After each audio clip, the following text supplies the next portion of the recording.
So, Dragon Age. I feel like we should talk about it.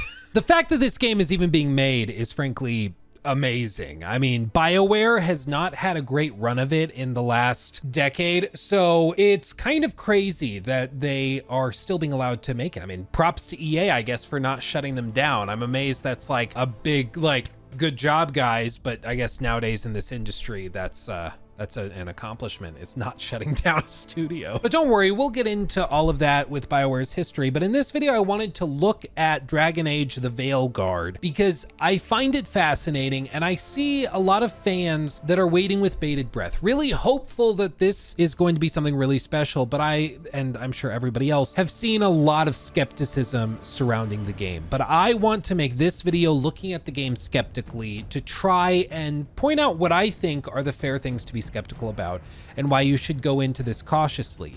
However, I think it's really important that we don't end up just being cynical pricks because we are upset that Anthem sucked back in the day. If this game is really good, it deserves to be successful. And if it ends up being really bad, then I'm sure we will have lots of fun pointing it out and making videos laughing at it. But that remains to be seen. Or maybe not really, depends on who you are. Again, we'll get to it. I just want to start this out by saying that skepticism and cynicism are not the same thing. Being cynical is just poking holes in everything, trying to be a negative Nancy just for the sake of being negative.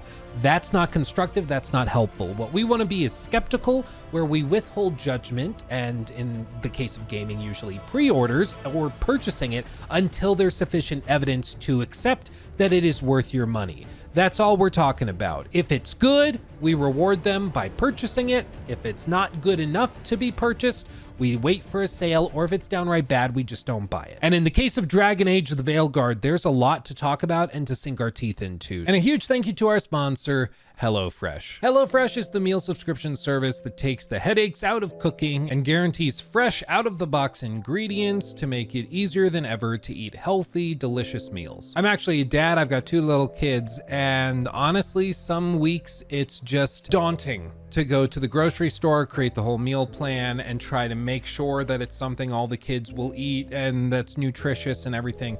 Sometimes it's just nice to not have to deal with that headache when there's all the other headaches in life. And HelloFresh is a great service that offers that solution. You simply select which meals you want for that week from the menu that they have, and then the box shows up at your front door with recipe cards inside explaining very clearly how to prepare each meal so that you not only learn how to cook the fresh food, but you also save money on the ingredients. Not to mention you also prevent food waste and getting too much stuff at the store that you never end up eating. Across the board, I love HelloFresh. You guys have heard me talk about it for ages because I love HelloFresh. So what more is there to say? Check them out at the link in the description box below. Make sure to use my promo code to get 10 free meals and free breakfast for life so long as you have an active subscription. As a little bit of background, the Dragon Age series is 15 years old as of the time of making this video, with Dragon Age Origins, the first game in the franchise, releasing on November 3rd of 2009. The game was met with outstanding reviews, 9 from IGN. Giant Bomb gave it 5 out of 5 stars. GameSpot gave it 9.5 out of 10. And across the board, people praised its deep RPG mechanics, the writing, the setting, and in many ways, it seemed to be BioWare at their very best. And this is where you need to understand that BioWare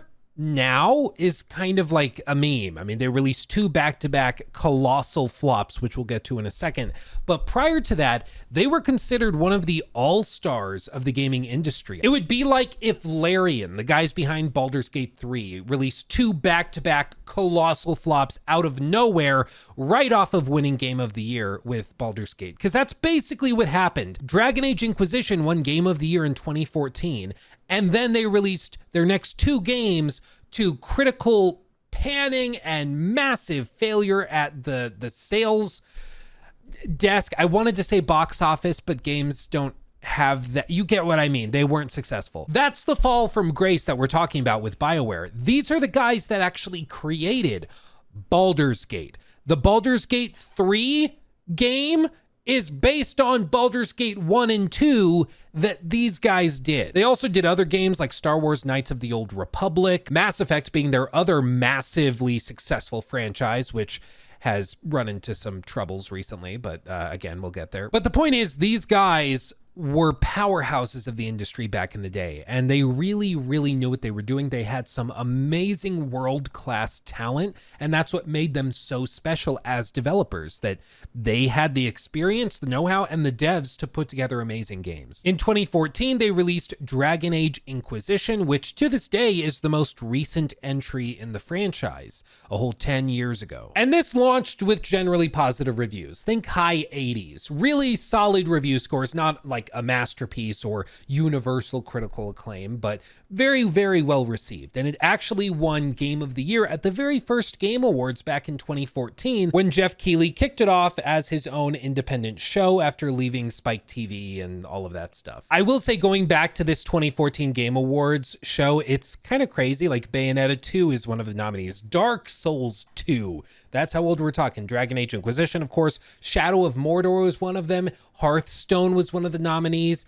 Like a different time through and through. But the game that actually won it was Dragon Age Inquisition. And though the game was not for everybody, a lot of people thought that it was deserving. And this was, once again, another affirmation that BioWare was at the top of their game. They knew what they were doing. And while some people had some problems with how they designed Inquisition, in general, it was very well received. And you can see when they won the award, even though the theater is much smaller than the one they use now, it was universally praised. Everyone was like, yeah, good job. That was good. You don't see anybody really sulking, except for these people sitting back behind them. They seem upset. Must have been the Shadow of Mordor people. Honestly, I think that should have won for 2014. That game is just like a phenomenon and is groundbreaking in a lot of ways with the Nemesis system, but that's a topic for another video. But after Dragon Age Inquisition would win Game of the Year, things got a little funky. You see, EA started to make a couple of big internal changes. This was around the time that EA was regularly winning Worst Company in America award, like going up against Bank of America, which was regularly like destroying people's lives, allegedly, with like mortgages being forfeited. It's like a whole side quest within this story, but EA was not very popular. People were not giving them much benefit of the doubt, not that they do anymore, but EA wanted to change that. EA wanted to be viewed differently. So they started making major investments in technology, specifically a proprietary engine that they thought could be the difference between them being just a publisher and being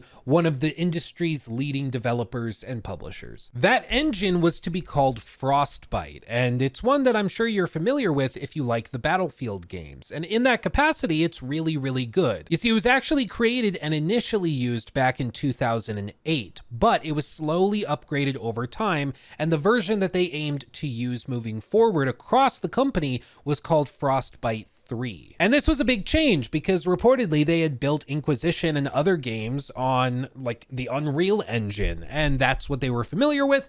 That's what they had all of their tools built in. So to be forced effectively to go and use a totally different engine that was primarily built around first-person shooter games, it was a little bit jarring. And basically what happened is what's known in game development technically as a dumpster fire. I'm sure you've seen the cringe compilations that have been cut from the launch of Mass Effect Andromeda, but to put it simply, the game just didn't work. Animation systems didn't work properly together, so you would have lips out of sync with other movements. You also had sound effects not playing properly or at the right time or at all. You had extremely buggy gameplay across the board, and I even captured this footage back in the spring of 2017, playing the game where the ground just didn't render. This was on, I believe, just like a base PS4, and the ground just didn't render at all. It just didn't work. And this was one of the more tame bugs that you could run into. Across the board, the game was just a technical disaster. And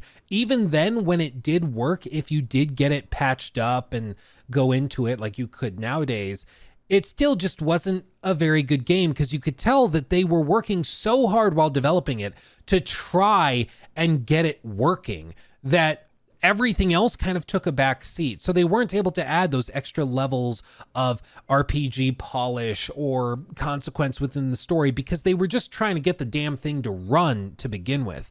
And every time they fixed one thing, a bunch of other stuff broke because the engine was not built for RPGs with big open levels. It was built for first-person shooters. And as a result, the game would not perform very well, at least not up to expectations. It wouldn't lose a ton of money, but it definitely did not make a whole lot of money. And more than anything, it was a prime example of what was wrong with the industry at the time. 2017 was a really weird year in gaming for a lot of reasons, but one of the reasons is because there were a handful of huge AAA games that were just technical or ethical disasters, which were held up and like cast up on crosses to be prime examples of what not to do for everybody else. And it's why it's always funny to me when people are like, do you think the gaming industry is worse than it's ever been? I'm like, no, there's been other times. Like in 2017, we had Mass Effect Andromeda. We had Battlefront 2, which was so bad that Disney had to step in because foreign governments were threatening to ban the game because of its gambling and like loot box crap. And then we also had Shadow of War, which was a game highly anticipated. Also, the previous game was nominated for Game of the Year against Dragon Age Inquisition, the team that did this one's previous game. And they also had a huge scandal with the game being filled with all sorts of loot boxes and crap that made the end game basically unplayable unless you spent money. It was just a dumpster fire of AAA wasted opportunity. But again, that's a topic for another time. The point is, EA expected Mass Effect Andromeda to sell probably around 3 million units in its first week. But as you can see here, Wedbush securities analyst Michael Pachter estimated the Mass Effect Andromeda sold at least 2.5 million units in its opening quarter.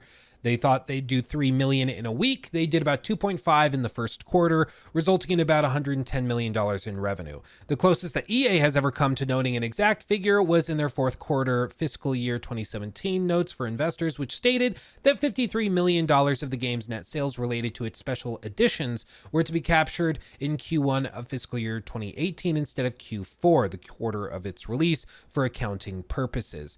That's really the only time they've talked about it. And this is one of those, like, read into it, if you will, moments where if it was a really successful game, they would talk about it. The fact that they don't want to talk about it should tell you maybe it wasn't as successful as they were hoping. Still, they've tried to save face. CEO of EA, Andrew Wilson, who's still the CEO today, amazingly enough, he was asked a question about the company's non-sports related titles, because these are the guys that do Madden and FIFA, which is now football championship, you know, all of that stuff. And he said, quote, "If you look at Mass Effect Andromeda, while there was some polarizing sentiment in that franchise, it's actually performed really well and player engagement is really strong."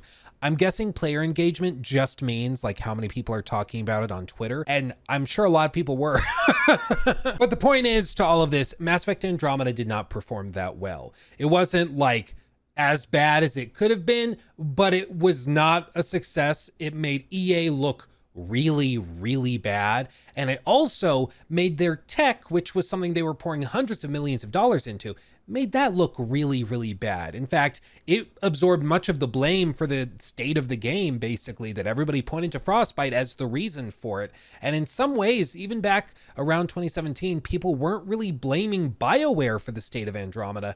They were blaming EA, the parent company. And so in some ways they actually dodged responsibility for it. But with the next game, it was going to be even harder to dodge the blame, because it was supposed to be a next generation online experience called codename Project Dylan, which would eventually be revealed under the name Anthem. This game was shown off in a bunch of early trailers, and it looked really impressive. Famously, there's the marketplace scene where you're walking through talking to NPCs, and it looks really graphically impressive. There's so much going on, and this actually got people excited. It was still weird that BioWare was making this game because they specialized in RPGs, but nonetheless, people thought they could give it a chance. But guess what happened? It wasn't good. The game raised every single red flag. It turned out that a bunch of the graphics and things that they had showcased had been heavily downgraded by the time the game actually launched. And while some of the core gameplay was fun, basically allowing you to fly around as Iron Man, there wasn't really a game here. There just wasn't much to do. You could go and clear out a couple of very small arenas and then fly back to the central hub and do it all over again. The story was borderline non-existent, and while the world initially seemed interesting, it was clear that there just wasn't any content here. And I think EA knew this as well. They actually dropped Anthem right around the time they were really pushing their own proprietary EA Play, like, Game Pass offering, basically, before Game Pass was huge. And the idea was that you spent like $12, I think it was, and you could get access to Anthem day one without having to spend $60 or $40 or $50, whatever it was at launch. So a lot of people did that. They paid the little bit up front for the monthly membership, tried it, realized there was nothing there, and then gave up and went and played something else, being like, I probably got like $12 worth of enjoyment out of that. I'm ready to move on. And the fact that EA did that, to me, really shows that they knew what they had on their hands, and it just wasn't good. And so they figured, we'll make the price point really, really low for entry, and you can get in there, try it, and when you realize there's not much there, you'll leave, but at least we will have gotten some money, which I think was the primary goal. They knew it wasn't coming together, and so they just decided to try and get anything out of it, basically salvaging it as best they could. And in this case, they also couldn't really hide from it. It had failed to meet their sales expectations, and they were expecting to sell over 6 million copies of the game in basically a quarter, which is insane when you really think about it. And while Superdata did report that the game earned over $100 million in digital revenue in February of 2019, 3.5 being from in-game purchases or microtransactions, it still wasn't enough because they had spent years and years making this, and they spent a ton marketing it. I don't know if you guys remember or were even like active in the games industry back in 2019 when this was really popping off, because I can't just assume that nowadays because it's like 5 years ago, which is crazy because we're all old now. But like, they poured a lot of money into marketing this game. And so while it might sound crazy that they made $100 million in digital revenue alone for the game, that isn't enough to make a live service game like this successful, especially when they spent so much trying to sell it to people. And you can see that EA CFO Blake Jorgensen admitted that more money was expected to come from the game's microtransactions. Shocker, they're hoping that that would save it. In June of 2019, Andrew Wilson, the CEO, reiterated how Anthem was not working as planned in keeping players engaged, although he stated that BioWare would continue to support the game, which also didn't really happen. They eventually walked away from it. There were no big expansions or updates. It just was on life support and is now officially dead. You can't even buy it. So let's just rewind for a second and get like a bird's eye view. We have a studio that was at the top of their game, won Game of the Year in 2014, and then their next 2 games are commercial flops, are panned critically, not just for technical problems, but also because they just weren't very good, or they were filled with broken or misleading promises that couldn't be fulfilled. Just in every way, shape, and form, they dropped the ball twice in a row. And then they disappeared for years, about 5 to be exact.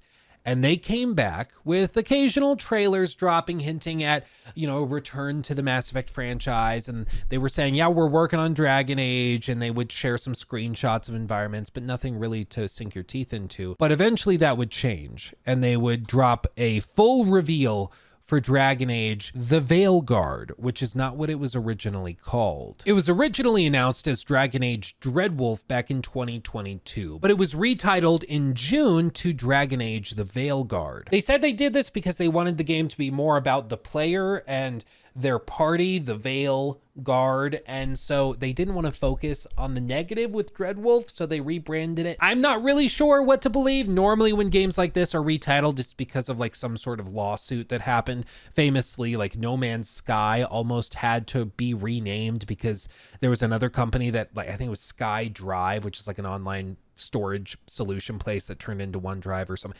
It's complicated. They were almost sued out of using the name No Man's Sky, but eventually won access to the name.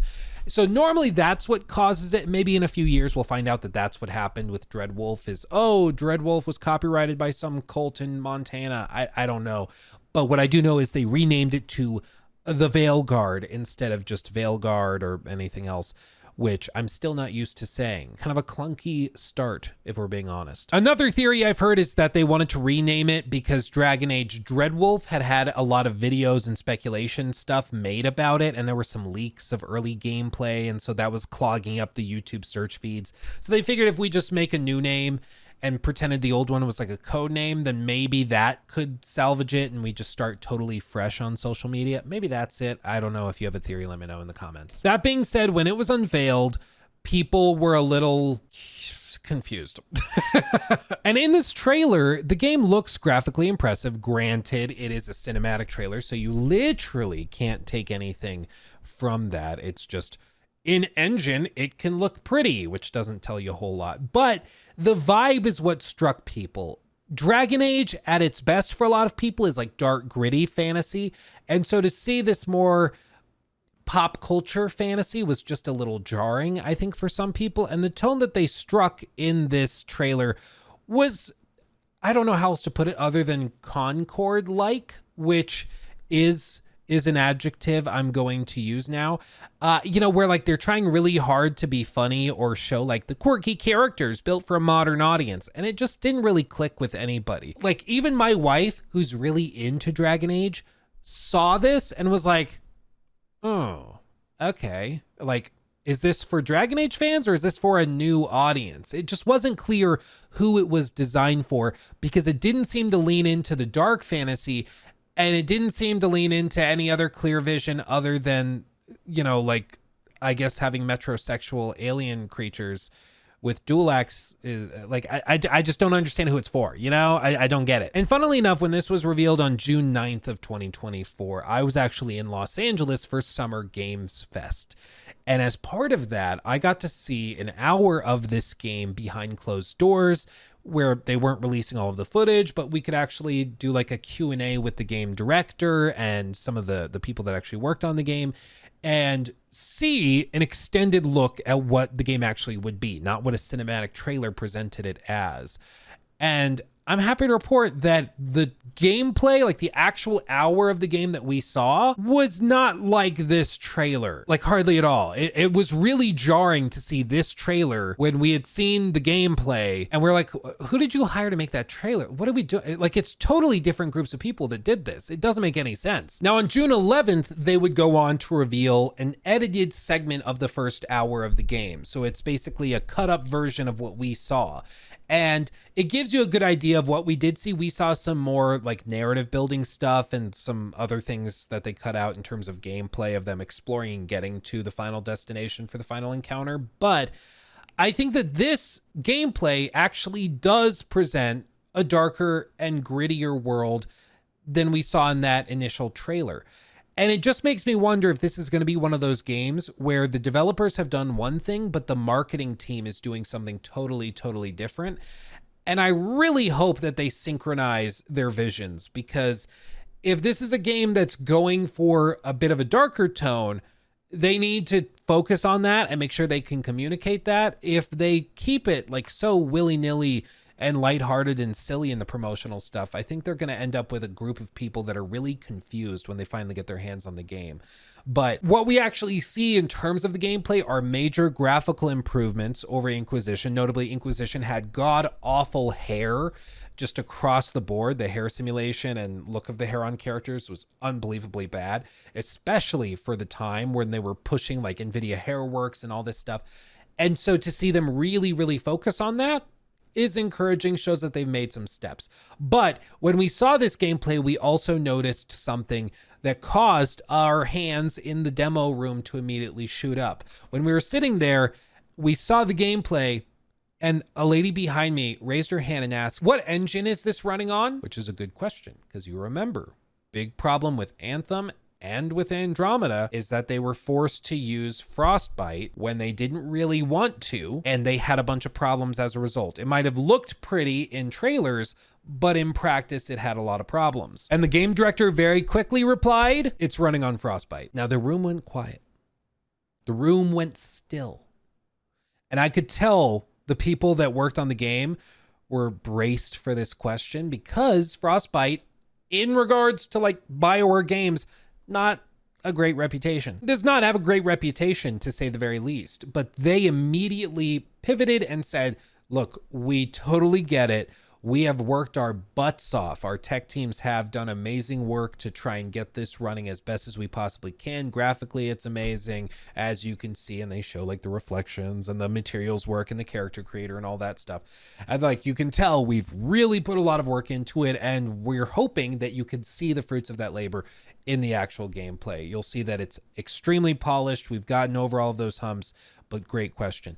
And they just continued playing and they moved right past it. And I will say that the gameplay we saw was way more polished than even a 2-minute clip of gameplay I would experience back in 2017 with Andromeda. It actually does seem like they've done a lot of polish, at least in that first hour that they showed us. But this is the first point where we really have to maintain a skeptical outlook.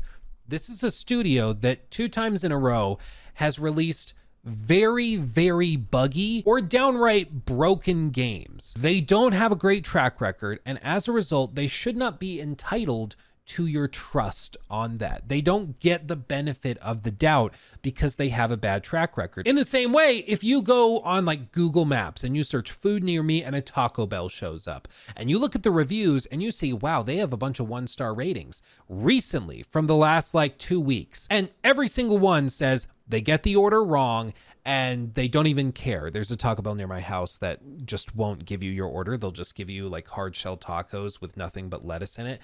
Drives me absolutely crazy. I fell for it once, never again. But you know what? I guess that's my punishment for trying to eat Taco Bell. It's poetic justice in a way. But anyway, if you look at the reviews and it's all 1 stars, you're the idiot if you still go and make a big ol' order for $50 worth of crazy Taco Bell food somehow, if you could manage that at like 50 cents a tortilla or whatever. But the point is, if you go and you see all those 1-star reviews pointing out that they struggle with this thing and they regularly screw up this thing, and you still go and give them your money without checking your bag or making sure that they got it right before you drive home, like, you're the idiot. If you didn't take all of those red flags and all of those warning signs into account, you're the fool who got played.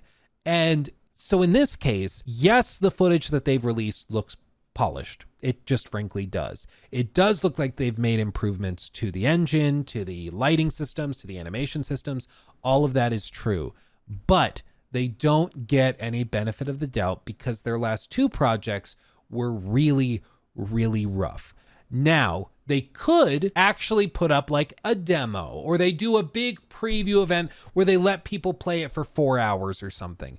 In that case, if it still runs amazingly well at those preview events, that will be a really, really good sign that they actually have taken polish into account and they've worked really, really hard on that, because you can't really hide a broken game for long once people start playing it. And proof positive of this is even back with Mass Effect Andromeda, when they gave press access to the game, they complained at the time about how buggy it was. It looked good in trailers, but in the actual hands, when you're playing the game itself, it didn't run well at all. So if they eventually do, which I think they should, make this game much more transparent, let people play it, post long gameplay segments and stuff, that will be very, very encouraging and could start to win us over.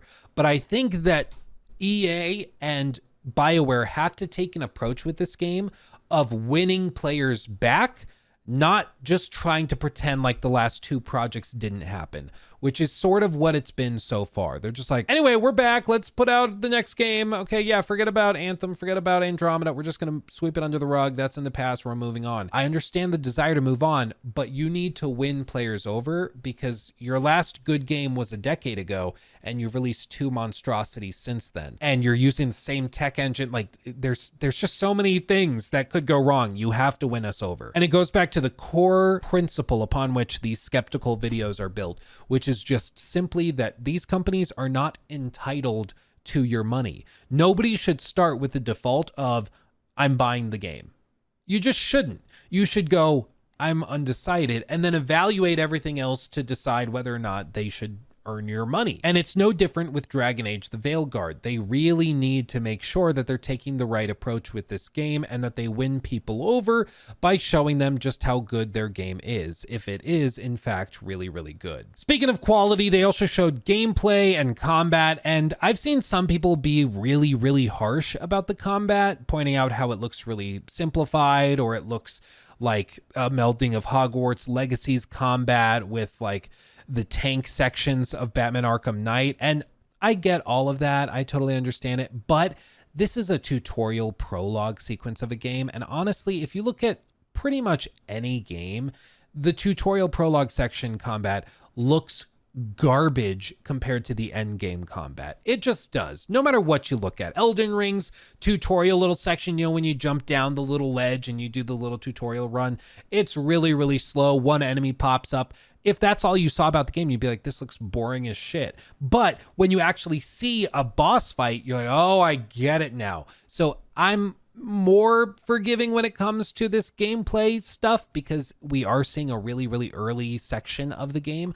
But I do think it's interesting a couple of the things that they show. Notably, they've shrunken party sizes and they've also changed how it works. You no longer take full control over your party, but rather you control them with little bitty commands or abilities that you pop from this ability wheel that also features abilities for yourself. Similar to some other games where you can pop quick abilities in quick succession. I mean, again, it just makes me think of Hogwarts Legacy where you pull up the menu, select the spell, and then you throw them in combos and stuff like that. And listen, this is, in my opinion, one of those damned if you do, damned if you don't moments. If they were to leave combat totally unchanged from Dragon Age Inquisition, I think people would have lost their minds because the combat in that game, frankly, is not great and would be seen as very, very outdated if it released in a game today, even with some tweaks. So that's number one. I think that melding of sort of tactical RPG with the real-time combat of Inquisition, I just don't think it would meet well with modern audiences. So I can understand why they wanted to pivot away from that. Having said that,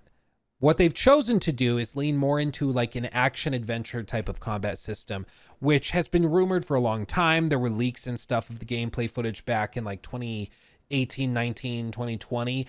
And at that time, the leakers were comparing it to God of War 2018 in terms of the vibe and potency of fighting that they wanted to go for.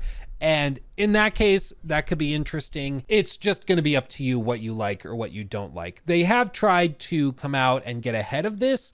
For example, here there's an article written by Ollie Jones over on Edge, and you can see in the description, speaking to Edge magazine, game director Corinne Bush explained that Dragon Age the Veilguard is dropping the party controlling formula of previous games, even as it drops your companion count from 3 to 2. Quote, on the experiential side, we wanted you to feel like you are Rook, Bush explained. You're in this world, you're really focused on your actions. We wanted the companions to feel like they, as fully realized characters, are in control of their own actions. They make their own decisions. And that's a major deviation from the series, certainly, but they say, quote, the Veilguard is a much higher actions per minute game than Dragon Age Inquisition, for example. It is more technically demanding on the player. So when we tried allowing you full control of your companions as well, what we found is it wasn't actually adding to the experience. In fact, in some ways, it was detrimental, given the demanding nature of just controlling your own character. And they go on, quote, I will admit that on paper, if you just read that you have no ability to control your companions, that might feel like something was taken away. But in our testing and validating with players or playtesters, what we find is that they're more engaged than ever. And Bush even specifically references a returning character, the rogue Lace Harding, saying that, quote, she is her own realized individual. She's got her own behaviors, how she prioritizes targets, whether she gets up close and draws aggro or stays further back at range. But you'll be able to direct her in combat by activating her abilities from that wheel that we just looked at. Bush says that she thinks about this, quote, strategic layer to combat as a huddle, where you're figuring out how you want to handle the situation based on the information you have on the encounter and how you and your companions synergize together. And that's in reference to the example she gives of one companion using a gravity well style spell, another slows time, and then the player drops an AoE nuke on top of all of it so that they're all grouped together, can't get away, and suffer the damage all in one, which does sound like fun. If you can pop all those abilities and you get this big, powerful combo, that's a really cool idea. But my biggest takeaway from that is the fact that they reference numerous times playtesting, that they have gone in here, calculated out how many actions per minute are being performed by the player, and then they're also gauging how players respond to being tasked with more actions. And they actually reference that they gave players in testing the ability to fully control party members, but because the rest of the combat was built up to be more engaging and taxing for the player, they simply didn't find it as fun because there was too much to juggle in any one moment, which does kind of make sense. In Inquisition, part of the reason that game can work the way that it does is because it sort of plays itself once you set up all your party members. You just kind of set them, and then you can run around and kind of pivot and do what you need to do. But in general, you can just set them and forget them, and the game plays itself once you've done that, which is kind of cool. There's a reason a lot of people like that type of tactical setup in terms of combat.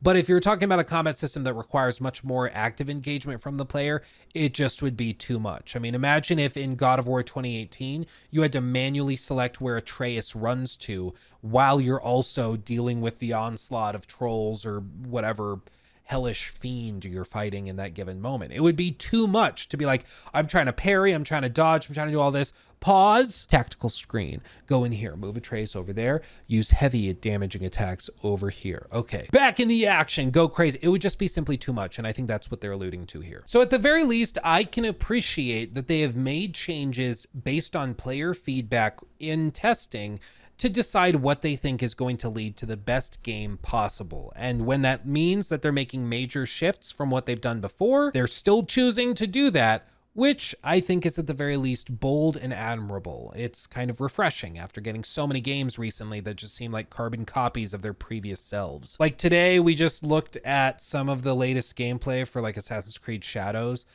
of like Nawe doing flips and stuff with her parkour system. Go subscribe to my second channel if you haven't done it already. We have already passed over 100,000 subs over there. It's a great time. It's awesome. Pretty much any video that doesn't land here ends up over there. It's much more casual and laid back. It's a good time. Recommend it. Anyway, we looked at Assassin's Creed Shadows footage, and honestly, it just feels like Assassin's Creed Valhalla 1.5, and that's just kind of frustrating for me as somebody that like has played Assassin's Creed games since he was relatively young, and it feels like we've barely made any improvements in 4 years since Valhalla came out. It's just kind of frustrating because you're like, it's been 4 years and you have how many thousands of people working on these games? There's not bigger leaps we could make. It's a separate problem, but at the very least with the Veilguard, they're actually trying some new stuff. Maybe it ends up being really bad. Maybe it ends up not working at all, but at least they're trying something different, which I can appreciate, because if they were doing the same thing that they did before, people would be complaining about that. So at least we're going to get something a little bit different. But perhaps the point is that it's different from what they've done before, but not necessarily that different from what other big companies have tried to do with fantasy games themselves. And it leaves a lot of other players feeling the same way my wife felt after that first trailer dropped, which is, who is this made for? And I think that's the question which remains to be seen. It's not really clear if this has been built for casual, like fantasy lovers. And if you happen to be an old school Dragon Age fan, that's great. If you're not a fan of the Dragon Age games, then no biggie. This game can be played without previous experience to the franchise. So jump in. You know, it's not clear if that's the vibe. It's not clear if they're going for lighthearted, silly Marvel superhero fantasy where everybody's cracking jokes constantly because they're so witty, or if they're going to do something really dark and gritty. I don't know. Like, I haven't gotten a clear-cut picture, and the marketing thus far has been a little confused. It feels like some trailers, like that first trailer they dropped, are presenting it as like Marvel does Dragon Age with like silly, witty, quirky characters, and that to me is just a major turnoff. But then the gameplay section that we saw behind closed doors and that they later cut a trailer of, a basically 20-minute gameplay trailer out of, that looked much more serious, and like the characters took the world seriously as opposed to that trailer. So that was more interesting. But again, you don't really know which to believe. Are the marketing guys marketing it that way because that's what the game actually is? Or is there some sort of miscommunication between the devs and corporate and the marketing teams or whatever else? Either way, it seems like there's some confusion that they need to figure out and settle. All right, so quick addendum. We filmed this video like a week and a half ago. So there's been some updates. There's been some stuff revealed that is of interest and, dare I say, import to this discussion. Namely, a release date trailer revealing that the game is going to launch on Halloween of this year, which honestly is like the best slot as far as I'm concerned for the game. It dodges the Assassin's Creed window in November. It gets enough breathing room from all other major releases like Call of Duty and also, of course, Indiana Jones. So I think it will do well, at least as well as it can in that spot. So that's number one. The second thing is that we've gotten 4 different videos that they've since stitched together. And these videos are basically overviews of the combat system and inventory system. And the main takeaway is that it looks to be honestly very similar to Assassin's Creed Odyssey from what I can gather. Not only is the menu very similar, but it's also inspired by Destiny and other big games like, you know, God of War, for example. But just in how they have everything set up with different abilities, the skill trees, everything, it really, really reminds me of Assassin's Creed Odyssey, which would actually time out pretty well if this game was in development for like 6-ish years, like full active development. That would put the starting ideation phase of this game right around 2018 when AC Odyssey came out. So there could be a lot of inspirations there. One thing I do like is that they show a lot of abilities and they have actually like quantifiable upgrades. So this doesn't seem like it's going to be one of those skill trees where it's like Assassin's Creed Valhalla, where it's just a skill bush. And it's like, oh, you got plus 0.08% damage when you're using a hammer. So you like never really notice that you got that upgrade. It's just there, like it's doing something, but you're never going to actually feel a significant difference when you level up. Here it seems like they're going to be much more consequential upgrades, which I just personally prefer over the skill bush system that some of these games can lean into. Having said that though, they go in and they show a lot of pretty high level gameplay, which is the point of the video, showing us how this works with a level 30 character. And as far as I know right now, we don't know what max level is, but this is very late in the game, presumably, and they show all sorts of different abilities and synergies with different abilities from your companions. And honestly, this is just going to be very, it's going to be very polarizing. Some people are going to look at this and be like, oh, thank God it's not Dragon Age Inquisition's combat again. That was so clunky. And other people are going to be like, what is this? This isn't Dragon Age. Dragon Age is supposed to have kind of clunky and crappy gameplay, and it's supposed to be really slow. And I don't like this. You know, they like the more tactical way of doing it, like in the older games. And frankly, like, I don't know if there's a right answer or if one of these will definitively be better than the others. It's just different. And I think that there's an argument to be made that something like this will probably do better with quote unquote modern audiences. In other words, just people that like more, I think, involved combat, that like more actions per minute, which is something the game designers have talked about, as we alluded to earlier in the video. And so I think that this will connect with a broader group of people, but it may still upset core fans. And I think this is, you know, the tail of the tape when it comes to Dragon Age, the Veilguard, is a lot of the design choices. They're kind of damned if they do, damned if they don't. If they didn't change it, a lot of new players would be like, what the crap is this gameplay combat system? Like, this looks so outdated and so slow. And yeah, I get the tactical thing, but it just reminds me of Baldur's Gate, and Baldur's Gate is way better. So they would have been damned if they did that. And then they lean into this, which is definitely more Assassin's Creed Odyssey and more God of War inspired. And people are therefore going to complain that it doesn't look like Dragon Age. It looks like something else, which I would argue is probably the very thing they're going for. They want it to be different and feel different because they need to, one, differentiate it from games like The Witcher and Baldur's Gate, other fantasy, you know, powerhouses. But beyond that, they also need to appeal to a broader audience of new players. Dragon Age was huge back in like 2014 when it won Game of the Year, but it's been a decade and a lot has changed in the last decade. I mean, like 2014 is before Fallout 4, before The Witcher 3. That was the year that Middle-earth Shadow of Mordor launched. So we're talking about a long time. A long period of time has passed since the last time this series was really at the forefront of anybody's minds. And as a result, they kind of do need to change and evolve as far as I'm concerned, because I think if they had kept it the way it was, they would have gotten more blowback from new players than they would if they just made some changes. But beyond all of this, like whether you love the way this looks or not, one thing that you can't really deny is the encounter design does seem to be of a more old school variety.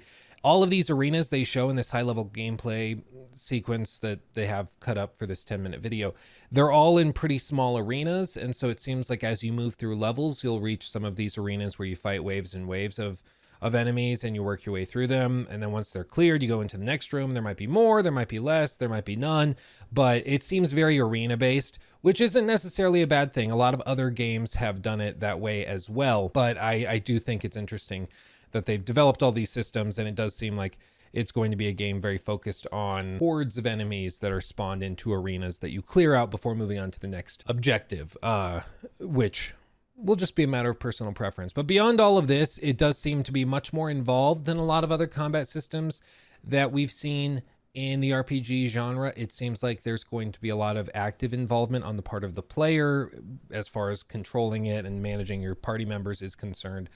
And whether it looks great to you is just going to be up to personal opinion and personal preference. As far as I'm aware, as of today, nobody has actually gotten to play the game outside of the developers. No media, no press, no YouTubers, nothing. So as far as I know, this is all we've gotten to see. And maybe they'll do preview events in the coming weeks or months. Well, I hope they do to let people try the game before it comes out, but time will tell. And I think that will be quite telling, because this seems like one of those gameplay systems that is going to be very, very different based on how it feels. You know, for some people, it might feel super, super tight. But for example, like with these parries and blocking and the responsiveness of all of this, it really matters how tight the movement is and how reactive the game is with inputs. And that's something you just frankly don't get a feel for until you get your hands on the game.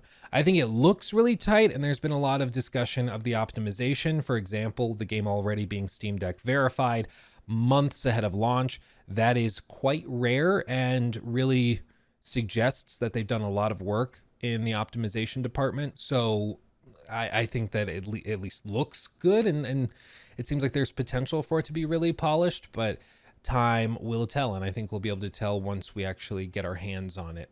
I know some people are at the end of the day rooting for this to flop and fail, but I just hope they can pull it out and it ends up being amazing, because I would love for that story of BioWare's redemption arc to be real. Like, I would just, it would be great. It would be great if they could come back and just prove everybody wrong. I would love that. But, you know, they've got an uphill climb and they're doing everything they can.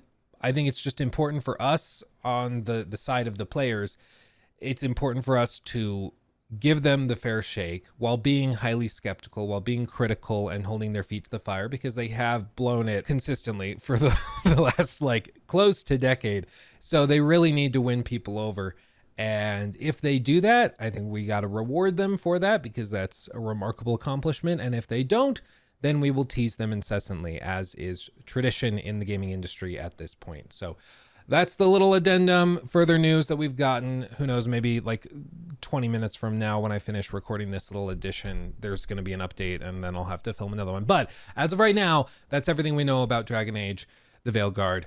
Back to Luke in the past. Whenever the game comes out, whenever we get more footage and a better look at it, I think people are going to be intrigued and they're going to look at it. But I really think that they need to focus on winning players over after a couple of oopsies. And frankly, they can't really afford to screw this one up. So I think they need to double down on all of the pro-consumer things that they've been tackling. I think they really need to focus on quality first. I think they need to be transparent about the game and what it is and what it isn't. No over-promising. You just come out here and let the game speak for itself. And if the game is really good, it will float to the top. And that's the one thing. It's no matter what, I think they're going to get crapped on, because that's just where we are nowadays. We're in the middle of a weird spot in the games industry where every major AAA game is going to get canceled at some point, because just every game is doing something wrong. And I guess we have sort of a Puritan mindset where if it's not perfect, everybody has to boycott it together. And if you don't boycott it, you're a shill or something. And I think that that's probably going to wear off over time, because it always does. This comes in waves. But I think prior to that happening, there's going to be many, many attacks levied at this game for their past failures, and at other games like, Assassin's Creed or AC, or rather Star Wars Outlaws, or even Black Myth Wukong has had people attack it for the logo of the studio. No, I'm not making that up. Go look at my my skeptical look video at that game, because that one's amazing. Long story short, a bunch of people claimed that the developers of Black Myth Wukong were sexist because their logo looks vaguely like a spermazoa, which is, it wasn't on my bingo card for rage bait in 2024, but I guess I just should have known we were going to get weird this year. But all this to say, my commitment to you is that I don't want to get bogged down in negativity for the sake of sheer negativity. If a game comes out and it sucks ass, you better believe I'm going to talk about it. The next playable character for Suicide Squad, I'm sure is going to be a dumpster fire in and of itself, but maybe it's not, but it probably will be.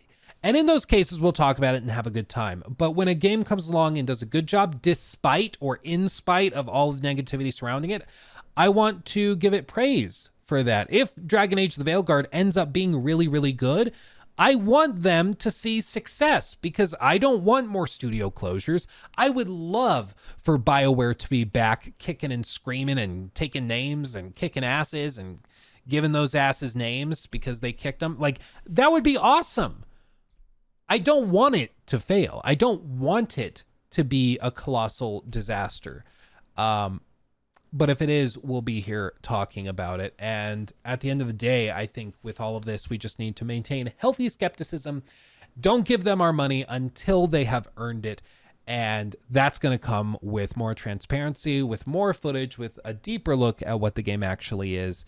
And until then, we should sit on our hands and not spend any money when they haven't earned it. So no getting super hyped or silly or stupid or anything for the game yet, okay? We don't know much about it. Be cautiously optimistic. Maybe they can pull it off. Or, you know, if it's really not your cup of tea, okay, total respect to you. But my hope is that the game ends up being really good. Maybe it ends up being like an 8.5, a 9 out of 10 or something, and then BioWare makes a big comeback. I think that would be awesome. Maybe it ends up being the opposite of that, but time will tell. What I do know is that if you are being properly skeptical, you will wait until there is sufficient evidence to buy it, and that way you will be protected, and also BioWare will be forced to market this game properly and earn your purchase, which is what all games should be doing, frankly, but in the age of like pre-orders and hype cycles and stuff, that's kind of been forgotten. So I'm hopeful you will join me in looking at these things skeptically. And if you've enjoyed this video, make sure to like it and subscribe for more, because there's plenty of other games where I feel like a skeptical look is warranted. I might revisit this topic and do another one of these videos in a month or two once we know more about the game and once they've really started to market it heavily. But as for right now, I just want everybody to go into this skeptical, but not cynical. Give them a chance at the very least to win you over if you are even moderately interested. And if the game ends up being trash, cool, we'll be here to talk about it. But if it ends up being really good, at least we gave them the chance so that they could find some success. And then we won't look silly for hating on a game that actually ends up being pretty good. So let's just be cautious and skeptical. But that's going to do it for me. Thank you for watching. I love you all desperately. Again, go subscribe to my second channel, Luke Stevens Live, or just search in the search bar Luke Stevens Live. You'll see all of my my videos and streams and stuff pop up there. We have a really good time. Head over there. I'll see you soon. I love you desperately. Bye. I'm bad at outros. Goodbye. Peace out. Blah, blah, blah, blah.